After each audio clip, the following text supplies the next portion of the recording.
Hey everyone, we're Donna and Casey, and we've been together for a long time. We haven't been everywhere, but it is on our list. So, we bought a 2019 ProMaster cargo van. I outfitted it to a camper van, and with our dog Frankie, we hit the road. Thanks for joining us on our adventure. Hey everybody. Hello. It's been a while, but we're back trying to get back to the videos. Yeah, back to civilization. We took a camp host job in the Tahoe National Forest, just north of Lake Tahoe. We were there for 6 weeks, and we were 45 minutes away from Wi-Fi. Or cell service.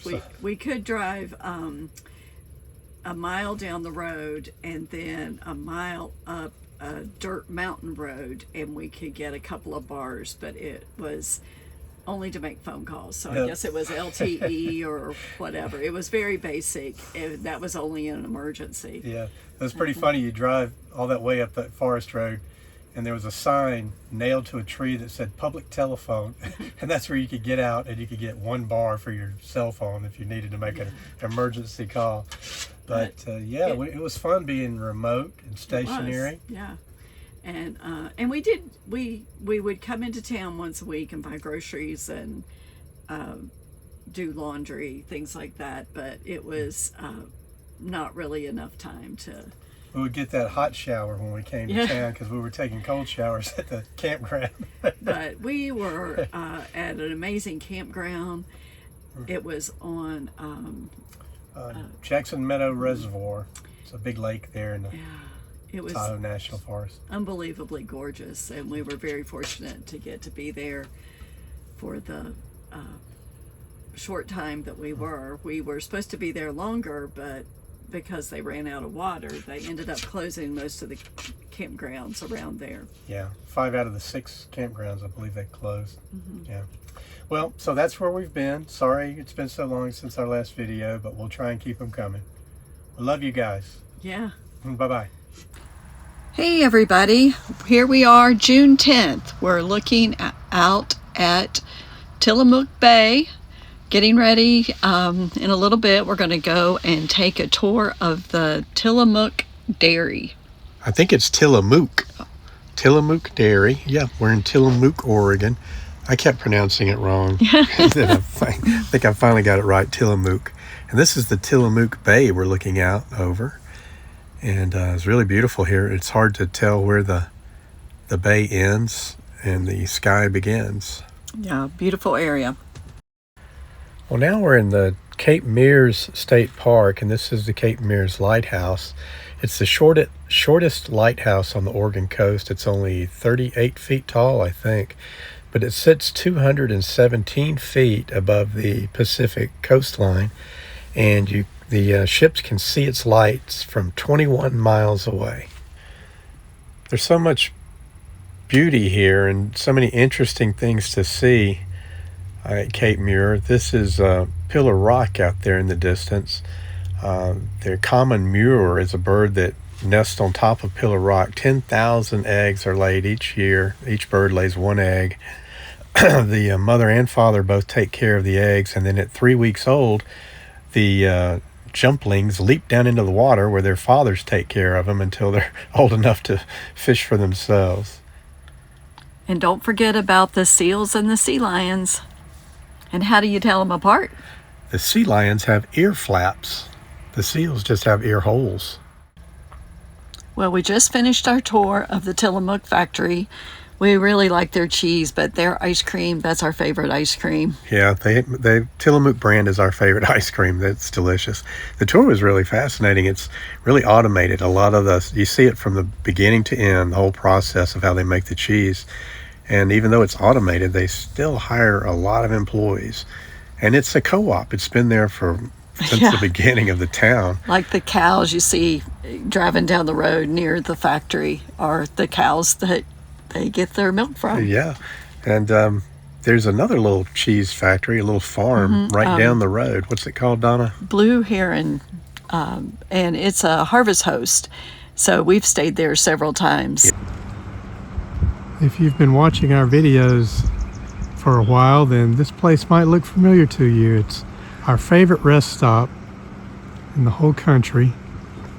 It's we just crossed into Washington. We came across that bridge. That bridge is 4 miles long. It crosses the mouth of the Columbia River, here where the Columbia River hits the ocean. And that's Astoria, Oregon over there. And you can stay the night here with this beautiful view. I just, a few minutes ago, saw an osprey dip down to the water, dip his talons in the water and try and catch a fish, but he missed. Then a bald eagle flew by. I've seen seals out here. This is the best rest stop in the world, right off Highway 1. Well, we're headed to our park up for the night on the Cowlitz River.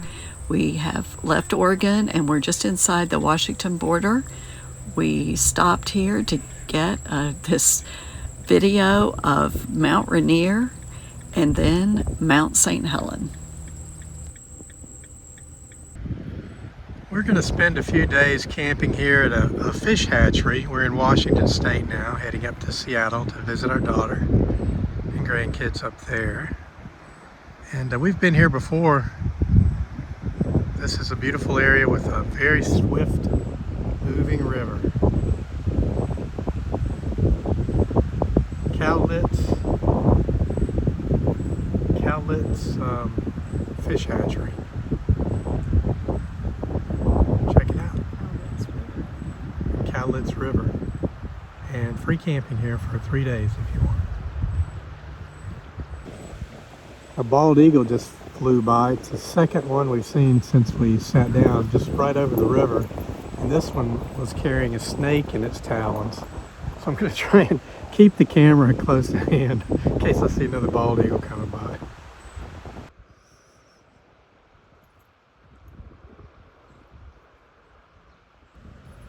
Now there are deer across the river.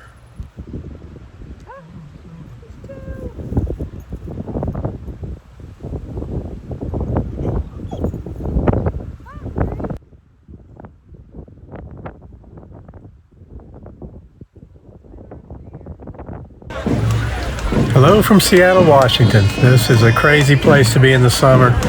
Probably one of the most beautiful cities on the planet in the summertime, when you've got the Cascade Mountains and the Olympic Mountains, snow-capped in the distance, and the Puget Sound. It's just a beautiful place. And today is the Summer Solstice Parade, which was kicked off by a nude bicycle ride. Hundreds and hundreds of bicyclists, many with body paint on, many who didn't even bother with the body paint, but they were all nude. Cyclists, roller skaters, skateboarders, unicyclists, you name it. It was quite the sight to behold. I'm not going to post any of that video for obvious reasons. It wouldn't get on there anyway. And I'll show you some clips from the parade. This parade went on for hours, and at the end of the parade, all of the spectators poured out into the streets behind the parade and continued to follow them through town. This was over in Fremont, which is one of the communities in Seattle. So have a look at the Summer Solstice Parade.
What's your story?